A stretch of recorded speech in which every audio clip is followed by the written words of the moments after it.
IVM.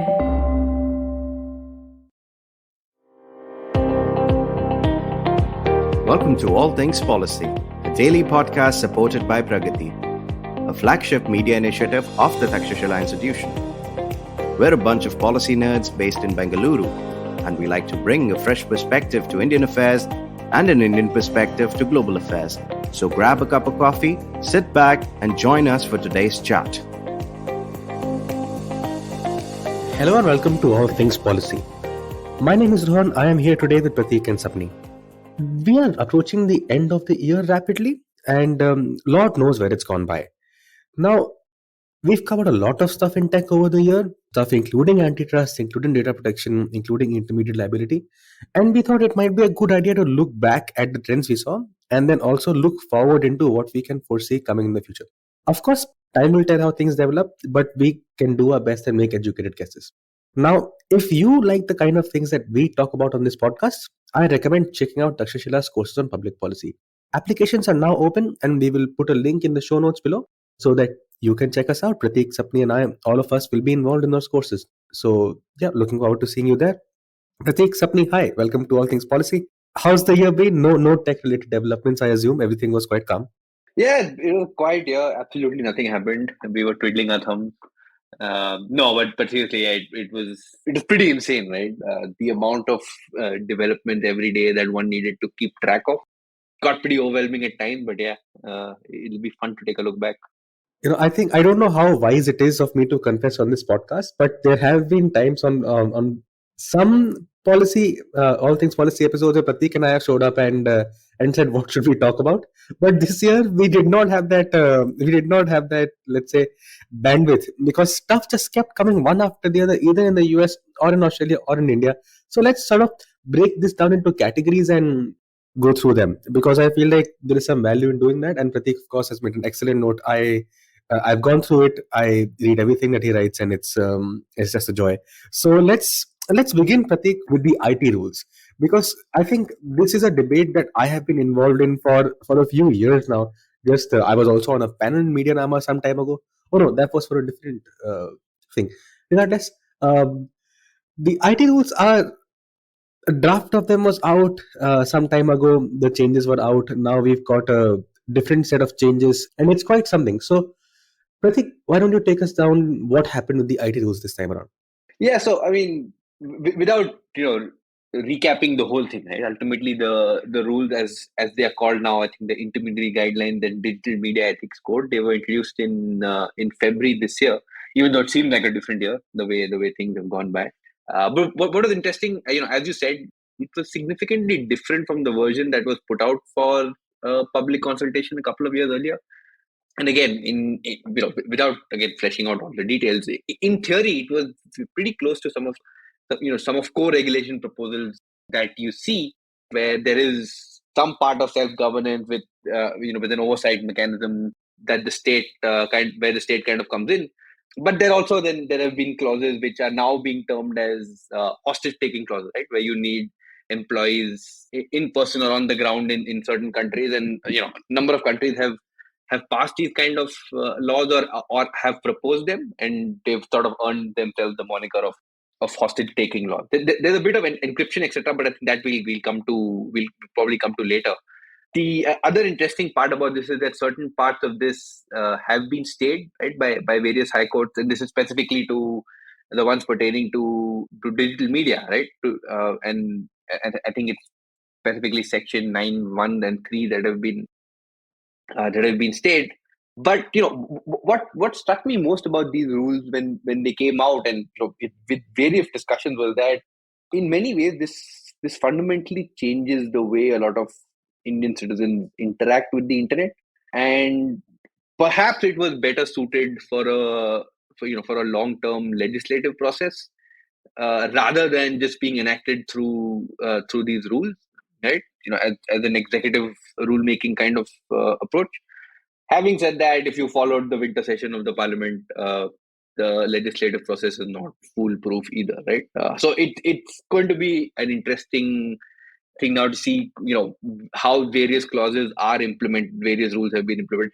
Incidentally, I think just depending on when this episode goes out, just a few days before it or maybe a week before it, we would have had the first case of, I think, the emergency blocking powers that these rules incorporated being used, right, against a bunch of YouTube channels and a couple of websites, right? Again, we don't know the exact details because the rules allow for secrecy in these orders, and it's just anonymous sources in courts who will come out and tell us, when certain action was taken, and it's just based on when that's convenient for them, right? So yeah, it's going to be an interesting thing to watch out for over next year as well, to see how these rules are then now implemented, right, in various ways. Sapni? I think the most interesting part about the rules that came out is how the sort of separation of businesses of different ministries that sort of merged together within these rules, the digital media code and then the part of the rules which apply to intermediaries. So ideally, in the legislative framework that we have followed for years, it would go into separate legislations or even separate rules at least. But here there was this complete mix of these legislative powers that are ideally given to separate ministries, and sort of one ministry giving away a section of its power to the other, which doesn't on rulemaking and legislation making, which doesn't quite happen, and that isn't the process that is laid down in our parliamentary procedure or in our laws per se, and the fact that it sort of is a new sort of approach which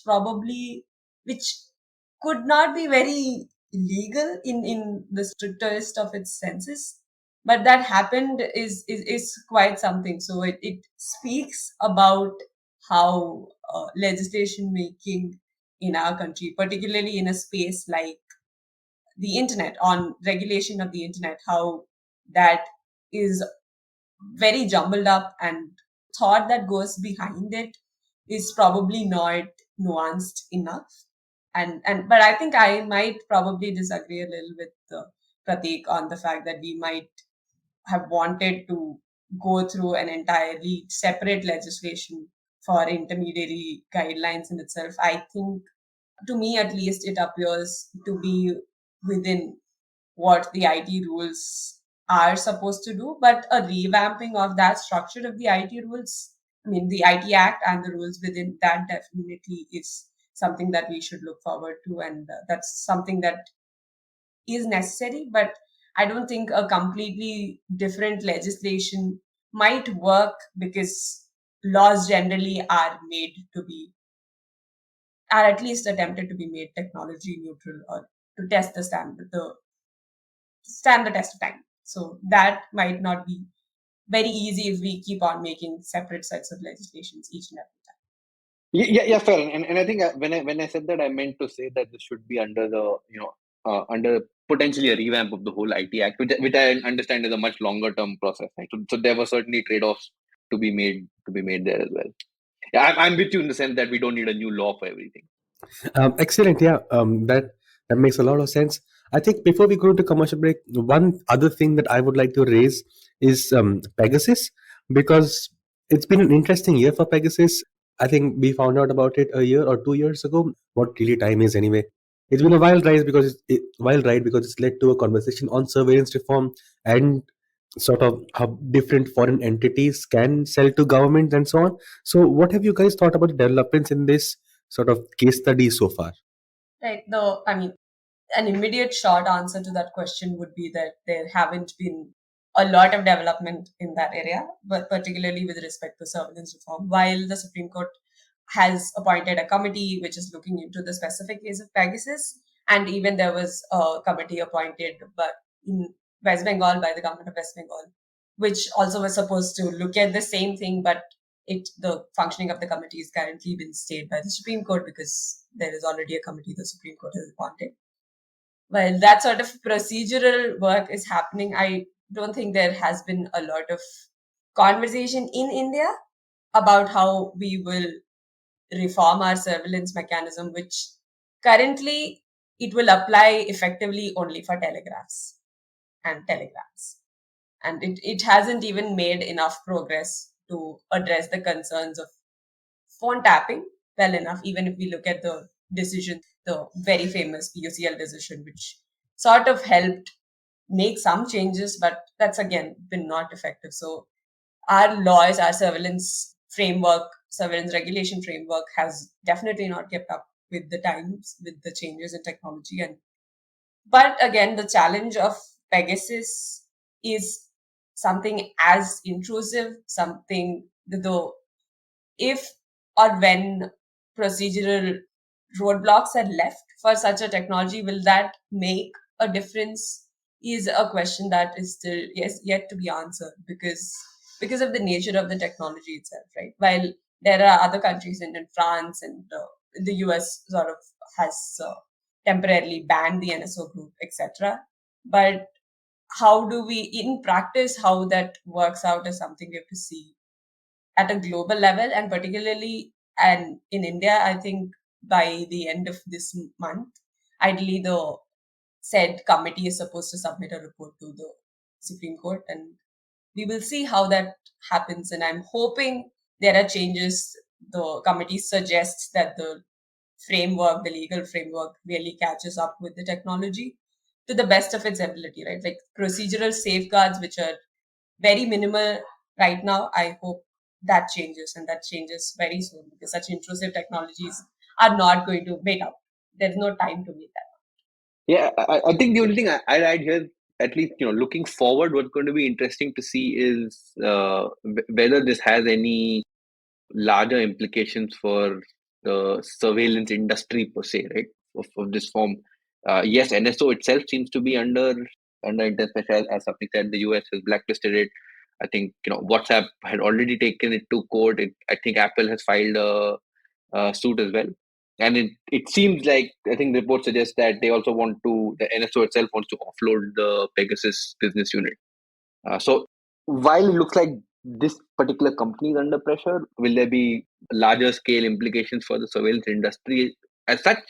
That I think is something that remains to be seen. I'm not necessarily so optimistic that it will lead to a wider change. I think that's a very interesting point Pratik made, because even though given all the slack that NSO is sort of facing, there's a lot of shady technology that this company called Cellbrite, which is also again from Israel, continues to make available, not only for states. So there is some sort of development. The OECD is coming up with a bunch of guidelines, which is looking at government use of data, government access to data, etc.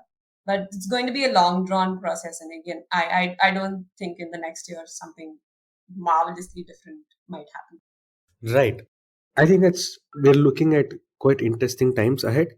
But before we move on to other topics of discussion, let's take a quick commercial break. Hey everybody, it's been another great week on the IVM Podcast Network. On Raw and Organic, Ekta Tibrewal, founder of Savage app, deconstructs the online versus offline fitness debate with Kunal Rajput. On the Filter Coffee Podcast, Rajneesh Kumar, former SBI chairman, talks to Karthik. They discuss his journey with the bank.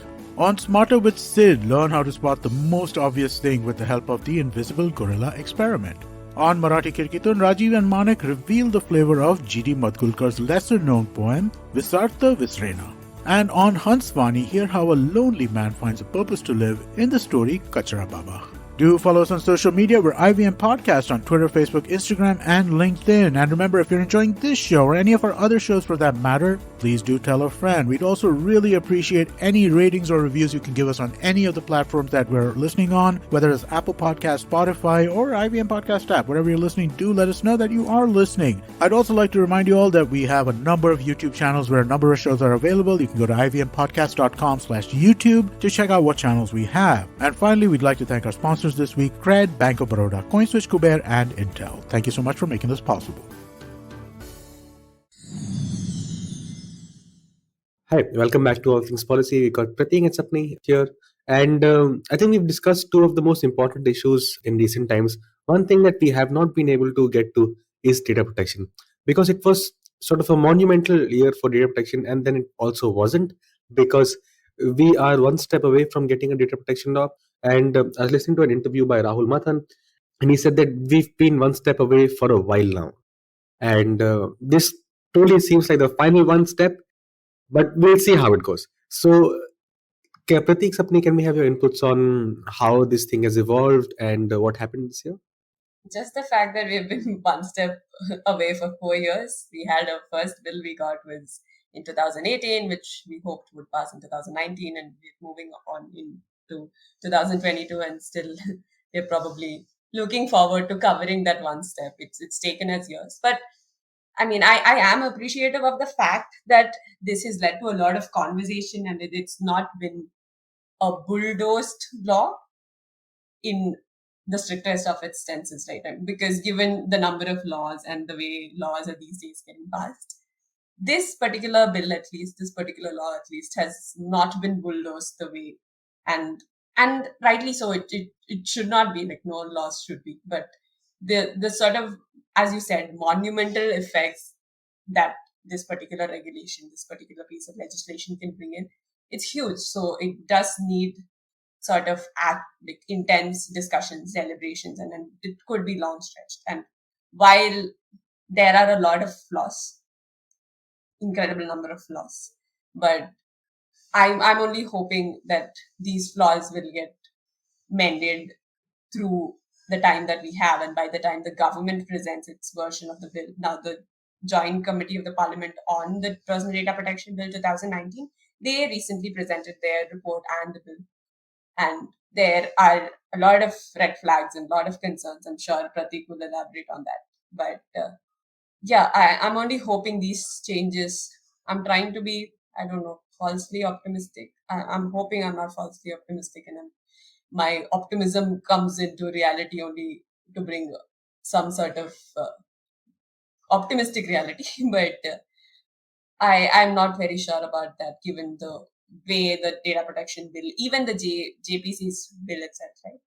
There are huge causes of worry, starting from how social media platforms, from intermediaries, they've shifted to social media platforms, the definition, and there's a lot of vagueness, there's a lot of lack of idea on what the definitions mean, to the point of state excesses and the independence of the data protection authority itself.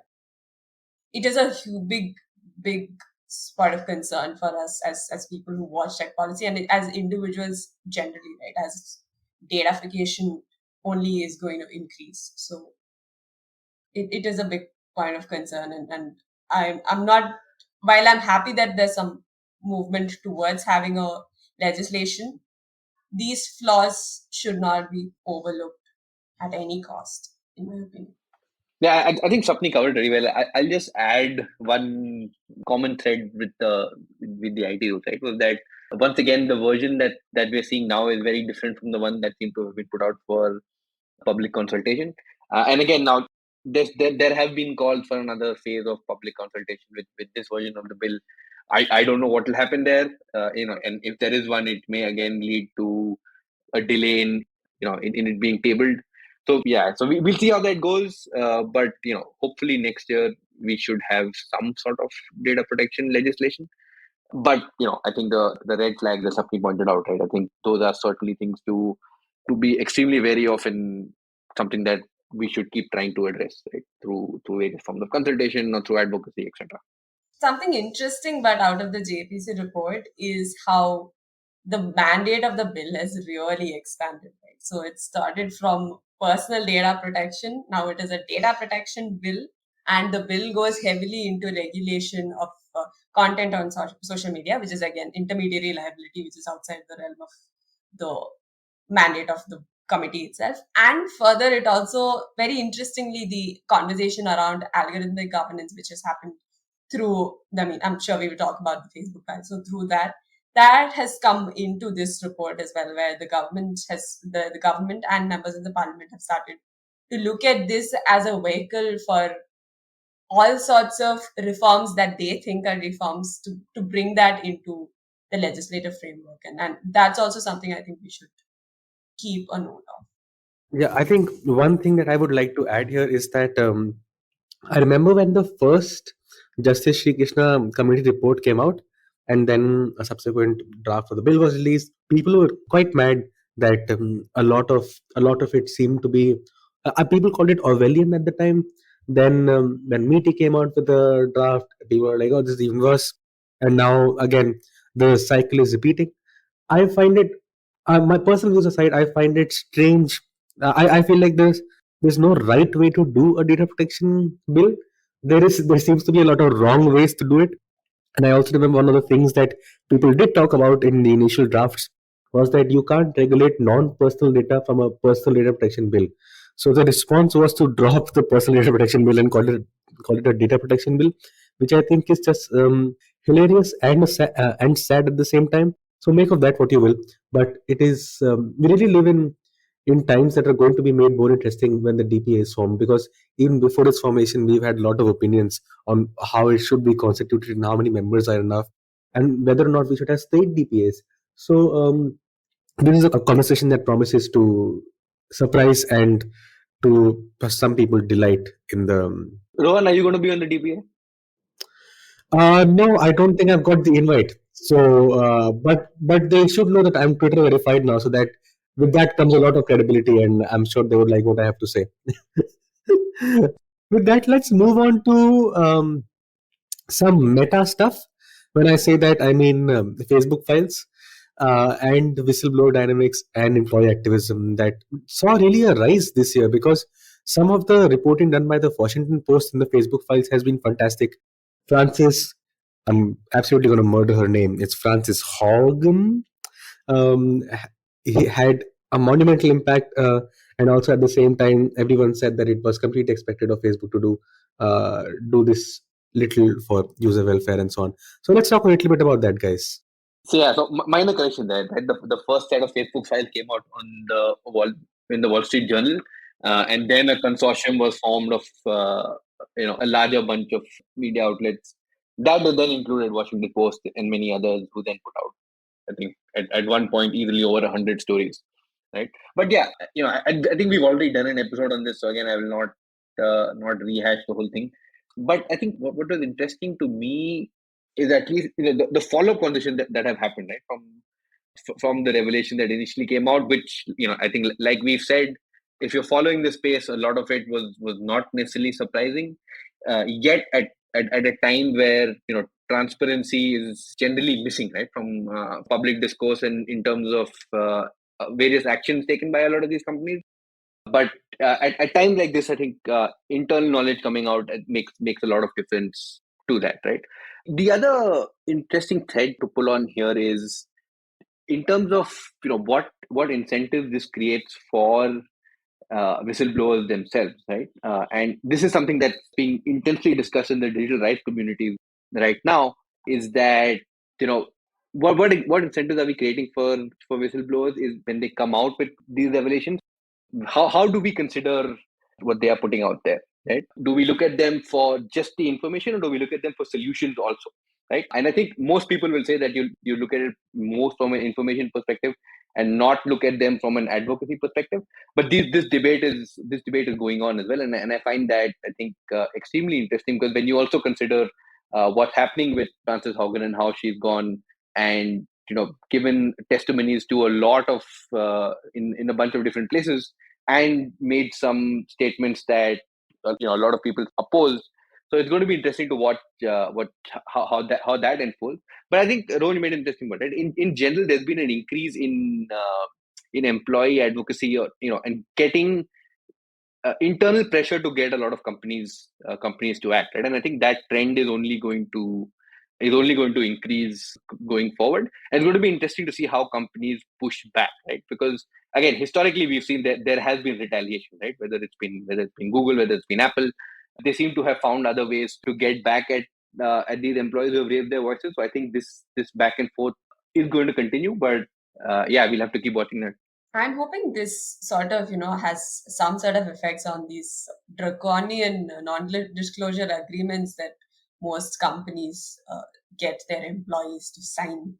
And this, and that's not a phenomenon which is limited to the US or US companies, but that has spread wildly from the US. The sort of non-disclosure agreements that are signed by a lot of these big tech companies, pharma companies, etc. And a lot of them are quite unreasonable, to the extent that it really hampers any sort of good work, or even post leaving a particular employment to get into another space, working in a similar space, that really hampers any sort of career progression as well in many cases. So I'm hoping that also is a change that this brings in, the really And draconian yeah, and just to NDAs. add, right, it's not limited to, I think, big tech and pharma. It's pretty standard offer letter language Yeah, here. sure. But I think it's sort of, I mean, if you look at the sort of clauses, particularly when it comes to, because we are talking about employee retaliation or sort of, employees advocacy, the sort of NDAs that come out, and even in cases of sexual harassment, it's gone to a point where even cases of sexual harassment are being covered by NDAs and not to inform that outside. And that is frankly ridiculous. So Yeah, I'm absolutely. hoping some sort of respite comes from improving the laws around, which I particularly think it would benefit the world if the US does something better there, because that's sort of percolating everywhere, the NDA problem. Right. I think that's a hope in some sense that this percolation does not sort of grow further. I think from there we can move to the splinternet, because I feel like the splinternet is here. I'm reading out from Pratik's notes now. It's just unevenly distributed. So I think I'll go to you first, Pratik. Oh, can you elaborate on that? Thanks, Rohan. I wanted to say that. I have stolen your punchline because I read too much of what you write, Pratik. It's just a problem, man. I'm sorry. No, anyway, so I mean, it's very blatantly copied from another quote, right? The future is here; it's just unevenly distributed. Um, but I mean, the idea is, so just recently in the winter session in the parliament, right? I think there was a question raised during question hour about how many URLs and social media accounts have been blocked, and I think the response that Meti put out was something like, I think since 2014, it's something in the range of 18,000, 19,000 URLs and social media accounts that they've given directions to block. Right now, again, we don't necessarily know if that translates into actual blocking. But the fact that we've had different sorts of URL allow list and block list in various forms. So if you look at, I think, the research that Karan Saini has put out on what certain broadband providers are doing. Then there was also this paper by CIS. I think it was Gurshabad Grover and I don't recall the name of his co-authors at this point, but even they took a look at how at different ways at which the difference in the block list that various ISPs are implementing. Right, I think that it's clear that we already are seeing to some levels a different levels of blocking on the internet. So there is that this the splinternet process, as we like to say, is well underway. Right, it's just uneven in the sense that certain countries have a more splintered splinternet, certain countries have a less splintered splinternet. But it seems like it's here to stay, right? It's here to stay, especially if you look at some of the regulatory conversations that are going around in a lot of countries or going on in a lot of countries. There is a tendency, or there is this talk of cyber sovereignty and digital sovereignty and the need to enforce local laws on the internet, etc. Right? So, and all of those are multiple steps in to the splinternet. And I think that trend, and we've spoken about it multiple times, and that trend is just going to continue.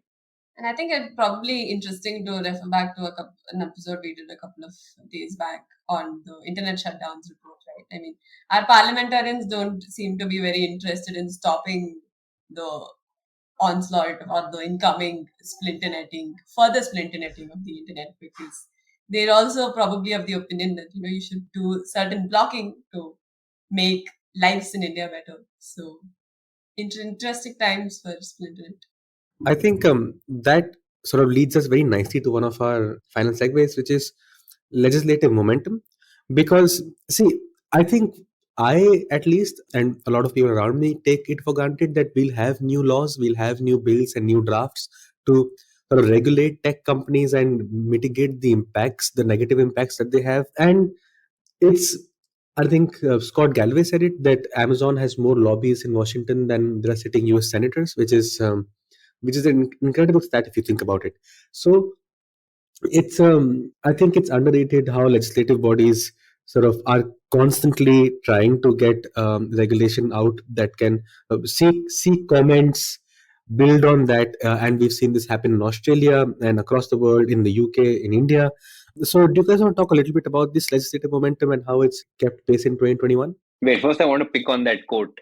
I don't know if it's fair to compare the lobbyists to senators. Maybe it's better to compare them to the staff, right? Because I don't think that's necessarily a one-to-one comparison. Yeah, no, fair enough. We can compare to the stuff, but it might not be a fair comparison. But I think it's a telling one in some sense. It's that because if Amazon has so many, then I imagine Facebook and Google, of course, have some amount of lobbies as well. So yeah, I don't think it's a fair comparison. You're right, but to me, it is fairly telling in some sense. Yeah, no, I think that I agree. It's certainly an interesting comparison. Anyway, so coming back to this topic, right? So again, this we've seen a lot of internet harms based regulation or internet safety approaches being taken to regulate the internet, which again I think the way the conversations have unfolded about harms, right? I think certain countries feel the need to do that, right? And there have been long-standing consultations. So if you look at the UK with their online harm now called online safety, the proposal, etc., which I think there was just recently a parliamentary committee that put out that put out a report on this. And as you mentioned, Australia is looking at some version of an online harm consultation early next year. The Digital Services Act is likely to go into, I think, a vote in, go up for a vote in January. And these are all interesting approaches. Something that we touched upon in the last paper that Sapni and I put out on the benefits and opportunities related to digital communication networks. And there we referenced this paper by, I probably mispronounced the name of the author, but it's Marina Dekawala, where the author says that one of the, and this was based on analyzing a lot of some of the public conversation around the UK online harms proposal. And in the abstract, they mentioned that look, one of the risks is that there is a tendency to delink offline and offline harms. You treat them as them being in different universes sometimes, and that there is you end up giving legitimacy to solutions that don't necessarily account for social roots, right? So I thought that was an interesting observation. Having said that, I think a lot of countries are well on their path to doing it. Based on statements by the Minister of State for the Ministry of Electronic Information and Technology, it seems that India might also be considering some sort of harm legislation based on online harms. So I think we'll continue to see this trend, right? And we just have to watch how this goes, because again, there is a tendency, there is a risk that we'll end up over regulating and misdiagnosing the problem. Again, I don't mean that as a sweeping statement, because I think details matter in a lot of these proposals. So it's unfair to paint all of them this way. But I think we'll have to just keep a watch out for the details, especially if you see how ideas from one country tend to flow to another country pretty quickly these days. And I think in the larger picture, it is does this the political momentum that we've got against tech companies, right? So it's not just limited to legislation alone. Legislation that way is a sound political tool for people, for governments and political parties in power to get that sort of political advantage over the opposition, or to get that sort of bring people into the folds of their political for their political benefits. So that it's not limited to that. Even if you look at the number of cases, so as they say, the moment for antitrust is probably here. I don't know if it's really here, but yeah, it's probably on its way. So a bunch of these anti or regulatory measures, not just from legislative perspective, but from the courts, from tribunals, etc. I think we will see a lot of that in the coming year, and it'll be a lot of work for us, the three of us here. Yeah, just keeping up with it is going to be extremely interesting. Yeah, great. I think there's a lot of stuff to be done, a lot of stuff for us to catch up on, and for you to join us while we're doing that, dear listener. Because we've had stuff across encryption, gig labor regulation, crypto, cyber social attacks, algorithm governance, and data breaches that we just did not have time to get into, and it could be a completely new podcast episode, which it may or may not be. So thank you so much for joining in. Absolute pleasure, Pratik, Sapni, and we'll see you guys in the next year, because we're off on December 30th and December 31st, and we will see you in the next year. So thank you very much for joining. Bye-bye.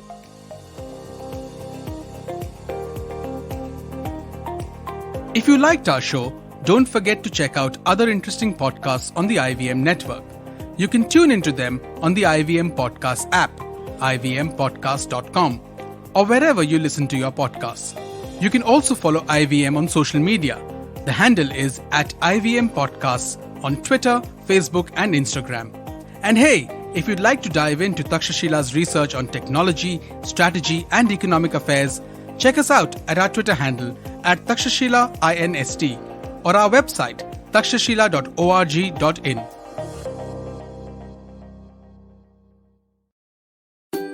முன்ன ஒரு காலத்துலன்னு ஆரம்பிச்சு நம்ம தாத்தா பாட்டி சொல்ற கதை நம்ம யாருக்குமே மறக்காது. ஸ்டோரி டைம் தமிழ் அந்த பொன்னான காலத்துக்கு உங்களை மறுபடியும் கூட்டிக்கிட்டு போக போகுது. ஹாய், ஸ்டோரி டைம் தமிழ் பாட்காஸ்டுக்காக உங்களுடன் ரவிசங்கர் பாலச்சந்திரன். பொழுதுபோக்கு மட்டும் இல்லாம உங்க குழந்தைகளுக்கு நல்ல நெறிகளை கற்பனையுடன் கூடிய கதைகளாக வழங்க வருகிறது ஸ்டோரி டைம் தமிழ் பாட்காஸ்ட். ஒவ்வொரு நாளும் புதிய புதிய கதைகளை IVM இணையதளத்திலையும், IVM பாட்காஸ்ட் ஆப்லயும், யூடியூப்லயும், மத்த ஆடியோ தளங்களிலும் நீங்க கேட்கலாம். Eventually, you'll see the end of your childhood. Get accustomed to womanhood. Enjoy the experience of sisterhood. Might get to wifehood. Or not. Choose motherhood. Or not. You'll learn to define your personhood. Earn a livelihood. Change the neighborhood. And get rid of the falsehood that life post-academia is easy. So join me, Natasha. And me, Ayushi. On a journey from station starting point. To station, what now? Next station, Pudin station. And hopefully, Agla station, adulthood. Fresh episodes out every Thursday.